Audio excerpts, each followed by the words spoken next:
भूर्भुवः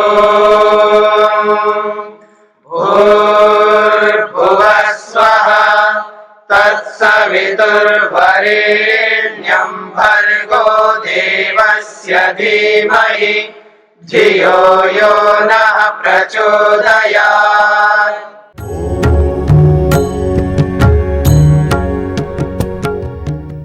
ईश्वरा सिद्धे इति सूत्रेण ईश्वरस्य खंडनं कृतमेव अत्रापि तथा करणं तयोर अर्थ विधानम सूत्र नैरर्थक्यम। इस तरह का अर्थ का विधान करना सूत्रों का वैर्थक्य सिद्ध होता है, सूत्रों की निरर्थकता सिद्ध होती है। बाल प्रलपनम प्रसज्यते, जैसे बच्चे लोग बोला करते हैं, बच्चे लोग जो कहते हैं, तो बच्चों का जो बोलना होता है ना, कई बार बच्चे तो बच्चे ही होते हैं, अनजान होते हैं, तो जो कुछ भी बोलते हैं वो प्रलाप मात्र होता है, व्यर्थ बातें होती हैं बच्चों की। जिनके पास बुद्धि नहीं होती है, बुद्धि का प्रयोग नहीं करते बच्चे, कुछ ना कुछ बोलते रहते हैं, तो वो एक प्रकार से व्यर्थ होता है। तो इसलिए कह रहे हैं बाल प्रलपनम प्रसज्यते, बच्चों का प्रलाप मात्र बन जाएगा। तदेतत् पश्यन्तु मतिमन्तः, मति रखने वाले बुद्धिमान लोग उनके इन भाष्यों को देख लें और अपने आप स्वयं विचार कर लें कि वो कैसे ऐसा अर्थ कर रहे हैं, ये कहना चाहते हैं। सूत्रार्थ।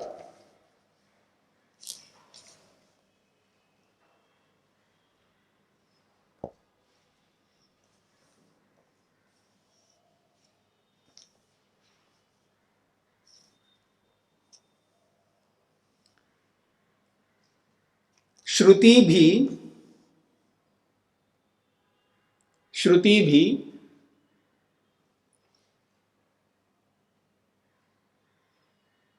जीवों के कर्मों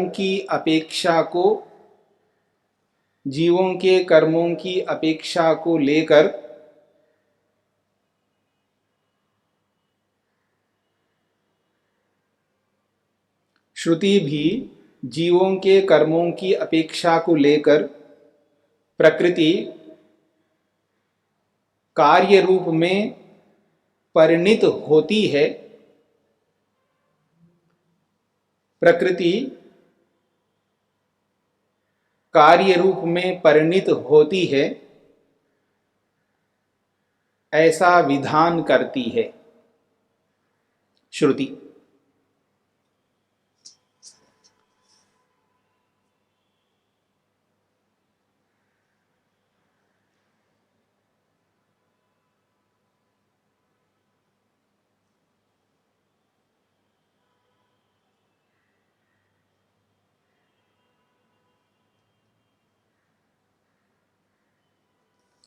आगे बढ़े हैं।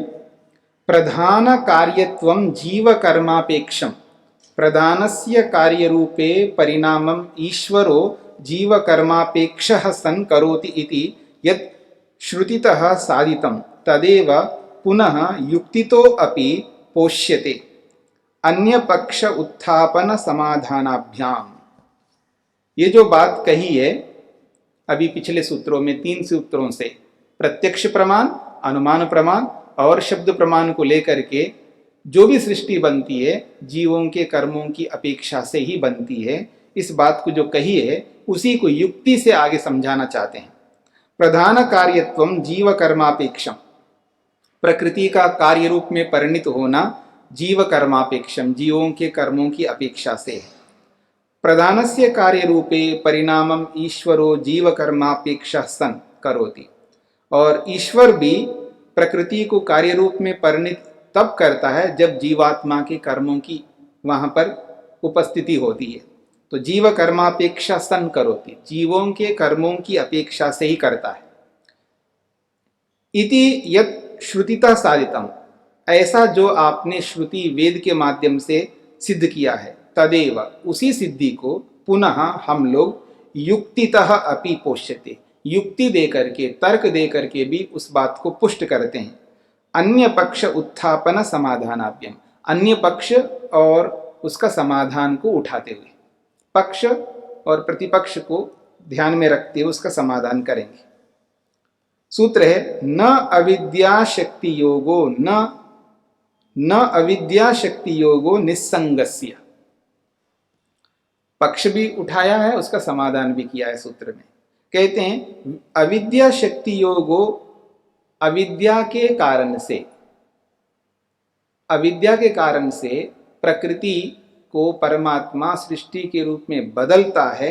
अगर ऐसा आप कहते हैं, ना नहीं कह सकते, निस्संगस्य, वो तो निस्संग है परमात्मा, परमात्मा के साथ अविद्या जुड़े, ये तो बिल्कुल ही विपरीत बात है।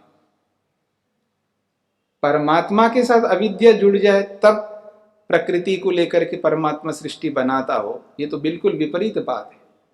कहते हैं यदि उच्चेत प्रधान कार्यत्वम न जीव कर्मापेक्षम, यदि कोई एक है, प्रकृति जो है कार्य के रूप में बदल रही है जीवों के कर्मों की अपेक्षा से नहीं, किंतु क्या है, तत्र कारणम अविद्या शक्ति योग, वहां कारण बन रहा है। प्रकृति के कार्य रूप में बदलने में क्या कारण बन रहा है, अविद्या शक्ति योग, अविद्या रूपी शक्ति का योग संबंध कारण बन रहा है। अविद्या के कारण से, जब अविद्या परमात्मा के साथ जुड़ जाती है तब सृष्टि बनती है, तो अविद्या का योग ही वहां कारण है, जीवों के कर्म वहां कारण नहीं है, ऐसा वो कहना चाहता है। अविद्या शक्ति संबंधात, अविद्या रूपी शक्ति के संबंध से स ईश्वरः, वह ईश्वर प्रधानम प्रकृति को कार्य रूपे परिणमयति, प्रकृति को कार्य रूप में वो परिणित करता है। यदि ऐसा कहे तो, परिणमयेत बदल दे तो, इति न युक्तम, ऐसा आप कह नहीं सकते। यतः, क्यों नहीं कह सकते हैं, ईश्वरो निस्संगः, निस्संगस्य च न अविद्या शक्ति संबंधः, ईश्वर कैसा, वो निस्संग है, वो किसी के चुंगल में, किसी के दबाव में नहीं आ सकता। अविद्या बांध ले ईश्वर को, ये हो ही नहीं सकता। मेरी बात समझ रहे ना, इसलिए कह रहे हैं यतः ही ईश्वर निस्संग, ईश्वर निस्संग है। निस्संग का मतलब होता है वो किसी के चुंगल में नहीं आ सकता, कोई उसको उल्लू नहीं बना सकता, मोटी भाषा में कहें तो कोई उसको छल से दबा नहीं सकता। कई बार हम दब जाते हैं ना किसी के छल से या किसी के किसी न किसी कारण से। आप क्या करो, दुनिया को आज मेरी ओर देखिए एक बार, जैसे कुत्ता होता है ना, कुत्ता, बुरा मत मानना, उसको रोटी दिखाइएगा कुत्ते को, आपके पीछे पीछे बोलेगा, ठीक है ना, वो जिधर जाओ आपके पीछे पीछे आएगा, पूंछ हिलाता हुआ कुत्ता। ठीक इसी प्रकार से मनुष्य एक ऐसा है जिसको सुख दिखा दो तो आपके पीछे पीछे बोलेगा, ठीक है ना। सुख का मतलब उसको पैकेज दिखा दो, बढ़िया पैकेज दिखा दो, वो आपके पीछे बोलेगा, ठीक है ना। और आपने जो पैकेज दिया और आपसे ज़्यादा पैकेज दो देगा, फिर उसके पीछे बोलेगा, फिर उससे ज़्यादा पैकेज देगा तो उसके पीछे हो जाएगा। तो उसको सुख जैसे दिखा दो, वो जो बढ़िया सा बढ़िया सुख दिखाएगा उसके पीछे पीछे मनुष्य जाता जाएगा, ठीक है जी। तो ये स्थिति है हमारी। तो कहना चाह रहे हैं हम तो किसी के चुंगल में आ सकते, किसी के दबाव में आ सकते। कोई हमें पैसा दिखा दे, कोई हमें धन दिखा दे पैसा के रूप में, या कोई हमें मकान दिखा दे, कोई हमें नौकरी दिखा दे, कोई सोना चांदी दिखा दे, कोई कपड़े दिखा दे, ठीक है ना, कोई जमीन दे हमको, जो भी दिखाएंगे हम, रोटी कपड़ा मकान जमीन वो ये सब, हम उनके पीछे पीछे हो जाएंगे, उनसे दब जाएंगे। क्या भगवान ऐसे दबता है क्या? वो अविद्या से थोड़ा दबेगा, वो निस्संग है, वो दब ही नहीं सकता, वो यानी किसी के संगति में नहीं आ सकता, ये इसका अभिप्राय है। तो निस्संग से च न अविद्या शक्ति संबंध, जो निस्संग होता है उसको अविद्या बांध नहीं सकती है। सूत्रार्थ,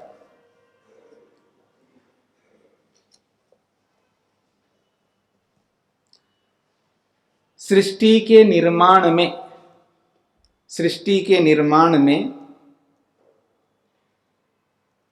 सृष्टि के निर्माण में अविद्या की शक्ति, अविद्या की शक्ति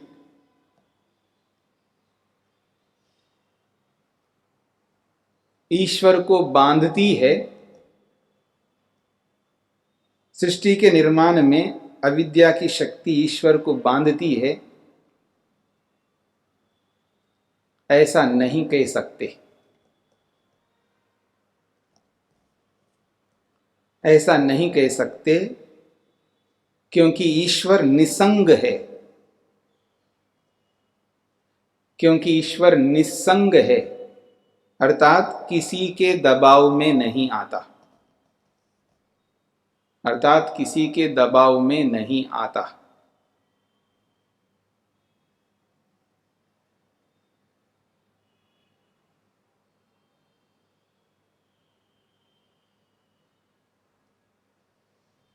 इसी बात को आगे बढ़ाया जा रहा है। भवतु पुरुषो निस्संगः। ठीक है, परमात्मा निस्संग हो जाए, हमें कोई आपत्ति नहीं है, परंतु प्रधान कार्यत्वाय प्रधानम कार्य रूपे परिणमयितुम पुरुषस्य अविद्या शक्ति योगेन भाव्यम। हमें कोई आपत्ति नहीं है कि परमात्मा निस्संग है, निस्संग भले रहे, लेकिन प्रकृति को लेकर के जब वो कार्य के रूप में बदलना चाहता है, तब अविद्या जो है परमात्मा के साथ जुड़ना ही चाहिए, उसके साथ रहना ही पड़ेगा विद्या को। ऐसा वो पूर्व पक्षी कहना चाहता है। तो अत्र उच्यते, इस बात के विषय में आगे कहते हैं, तद योगे तत्सिद्धौ अन्योन्याश्रयत्वम। तद योगे तत्सिद्धौ अन्योन्याश्रयत्वम। यदि अविद्या को ईश्वर के साथ जोड़ करके आप चलना चाहते हो तो अन्योन्याश्रय दोष आ जाएगा। पुरुषस्य अविद्या शक्ति योगे सति, अविद्या का योग परमात्मा के साथ होने पर तो तत्सिद्धो अर्थात प्रधान कार्यत्व सिद्धो, सृष्टि के निर्माण की सिद्धि मानने पर, अविद्या का परमात्मा के साथ जुड़ने पर, प्रकृति का कार्य सृष्टि के रूप में सिद्ध होने पर खलु अन्योन्याश्रयत्व दोषो प्रसज्यते। अन्योन्याश्रयत्व दोष आ जाएगा। अन्योन्याश्रय दोष समझते हैं आप लोग? अन्योन्याश्रय दोष उसको कहते हैं जहां दो पदार्थ सिद्ध नहीं होते। असिद्ध पदार्थों में अन्योन्याश्रय दोष आता है। जैसे आप मेरी ओर देखेंगे तो मैं आपको स्पष्ट कर दूंगा। ये जो मेरी पुस्तक देख रहे हैं आप, इसकी लंबाई चौड़ाई देख रहे हैं, और इसकी देख रहे हैं आप लोग, इसकी लंबाई चौड़ाई, ये बड़ी है, ये बड़ी है, पुस्तक बड़ी है, ठीक है ना? किसकी अपेक्षा से बड़ी है? इसकी अपेक्षा से। ये छोटी है, इसको छोटी कहते हैं ना, किसकी अपेक्षा से? इसकी। यानी इसको सिद्ध करने के लिए इसके साथ जा रहे हो, इसको सिद्ध करने के लिए इसके साथ जा रहे हो, इसको बड़ी सिद्ध करने के लिए इसको प्रमाण मान रहे हो, यही बात हो गई ना। और इसको छोटी सिद्ध करने के लिए इसको प्रमाण मान रहे हो। इसकी सिद्धि में ये और इसकी सिद्धि में ये दोनों ही एक दूसरे के सहारे से हैं। जो एक दूसरे के सहारे से होते हैं उनको आप सिद्ध नहीं कर सकते। मेरी बात समझ रहे हैं ना? अब इसको सिद्ध करने के लिए आप इसके साथ जा रहे हो, और इसको सिद्ध करना पड़े तो फिर इसके साथ जा रहे हो। मेरी बात समझ में आ रही है ना? कब जा सकते हो?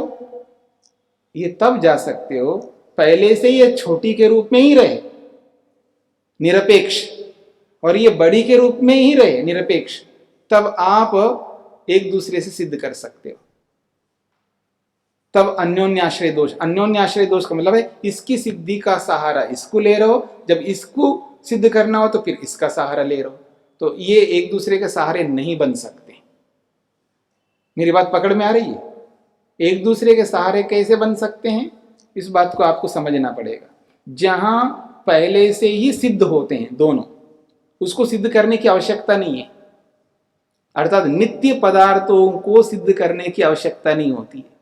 प्रकृति पहले से है, आत्मा पहले से है, उसको सिद्ध करने की अपेक्षा नहीं है। परमात्मा की सिद्धि के लिए जीवात्मा का, परमात्मा की सिद्धि के लिए प्रकृति का, और प्रकृति को सिद्ध करने के लिए परमात्मा का आप सहारा ले सकते हो, क्योंकि पहले से है। परमात्मा है, कैसे सिद्ध करोगे? प्रकृति से सिद्ध करोगे। क्योंकि वो पहले से हैं। और प्रकृति को सिद्ध करने के लिए किसका सहारे लोगे? परमात्मा का सहारे लोगे, क्योंकि वो पहले से हैं। लेकिन जो उत्पन्न पदार्थ हैं, उत्पन्न पदार्थों को सिद्ध करने के लिए आप उत्पन्न पदार्थों को आपस में कारण नहीं बना सकते, क्योंकि दोनों ही असिद्ध है। मेरी बात पकड़ में आ रही है? तो यहां पर आ जाइए, ये कहना चाहते हैं ये अन्योन्य आश्रय दोष कैसे आता है, ये समझना है हमको। यतः अविद्या शक्ति योगात प्रधान कार्यत्व, जब अविद्या जुड़े तब सृष्टि बने। पुनः प्रधान कार्यत्व निमित्ते प्रकृति प्रधान कार्यत्व निमित्ते, सृष्टि का कारण अविद्या। दोनों बातों को समझ लीजिएगा, क्योंकि सृष्टि जब बनेगी तब अविद्या आती है। मेरी बात समझना, सृष्टि जब बनेगी तब अविद्या आती है। सृष्टि बनने से पहले अविद्या आती नहीं है। सृष्टि के बनने के बाद अविद्या आएगी। और सृष्टि क्यों बन रही है? तो अविद्या के कारण से बन रही है, बोल रहे हो। मेरी बात समझ में आ रही है? क्योंकि सृष्टि बनने से पहले अविद्या है ही नहीं है। अविद्या आती है सृष्टि के बाद में। तो एक दूसरे का कारण कैसे बनेंगे? और बनाओगे तो यही समस्या आएगी कि प्रकृति जो है कार्य के रूप में बदलती है। क्यों? अविद्या से। और अविद्या कहां से आई है? तो सृष्टि के कारण से। मेरी बात पकड़ में आ रही है? समझने का प्रयत्न करना। यानी सृष्टि के कारण से अविद्या। और सृष्टि क्यों बन रही है जी? अविद्या के कारण से। अविद्या कहां से आई है जी? सृष्टि के कारण से। तो ये अन्योन्य आश्रय दोष बन रहा है ना। तो यहां अन्योन्य आश्रय दोष पैदा होगा, क्योंकि सृष्टि बनने से पहले तो अविद्या थी नहीं। जब थी नहीं है तो वो सृष्टि को बनाने में सहयोगी कैसे बन सकता है? बात पकड़ में आ रही है? क्योंकि अविद्या जो उत्पन्न होती है वो सृष्टि में उत्पन्न होती है। जब सृष्टि नहीं होती तो अविद्या नहीं होती है। यह है अन्योन्याश्रय दोष। मतलब सृष्टि की उत्पत्ति में आप अविद्या को कारण बना रहे हो और अविद्या की उत्पत्ति में सृष्टि को कारण बना रहे हो। यह नहीं हो सकता। यह बात पकड़ में आ रही है? चलिएगा सूत्रार्थ।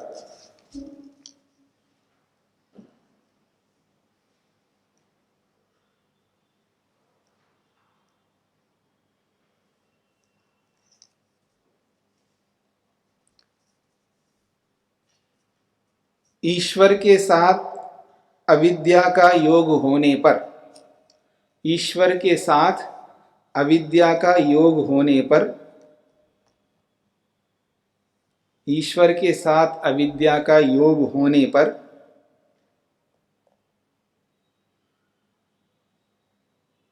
सृष्टि की उत्पत्ति सृष्टि की उत्पत्ति मानने पर, ईश्वर के साथ अविद्या का योग होने पर, सृष्टि की उत्पत्ति मानने पर अन्योन्याश्रय दोष उत्पन्न होता है। अन्योन्याश्रय दोष उत्पन्न होता है।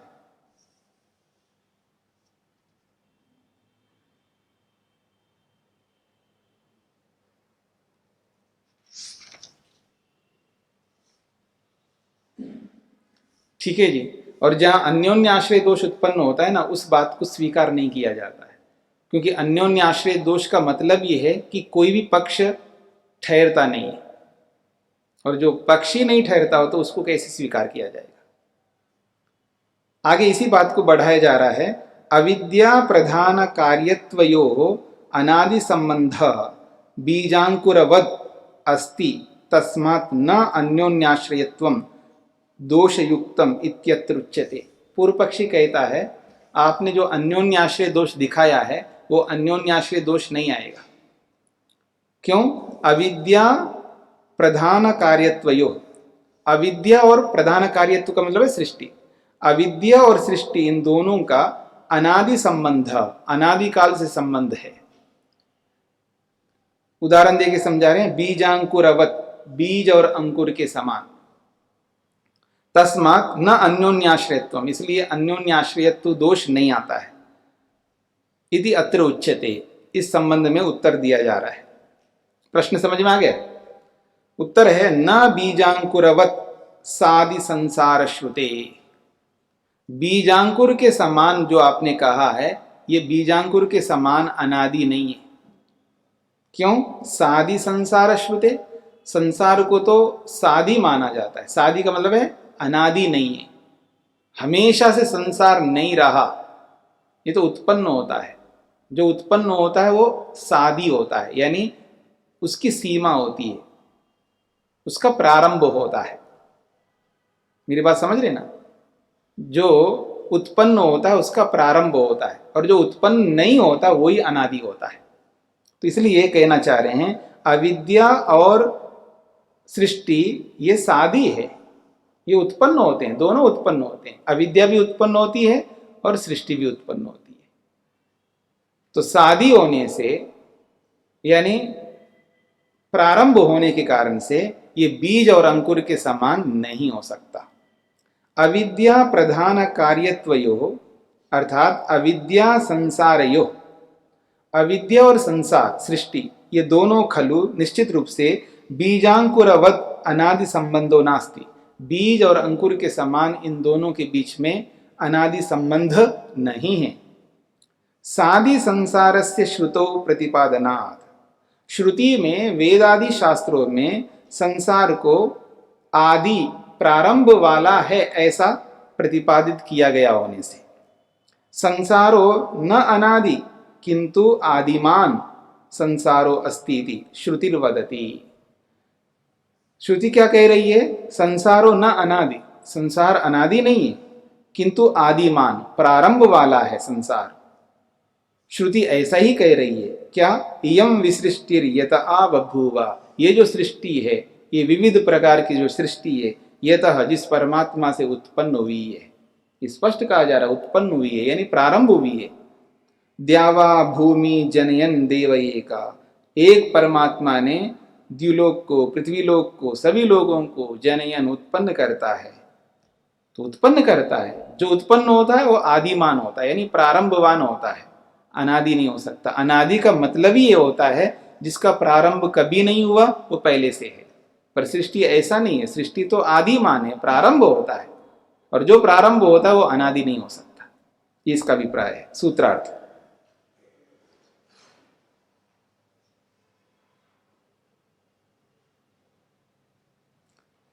अविद्या और संसार का संबंध, अविद्या और संसार का संबंध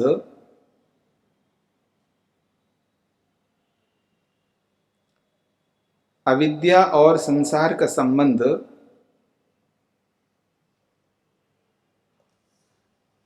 बीजांकुर के समान, बीजांकुर के समान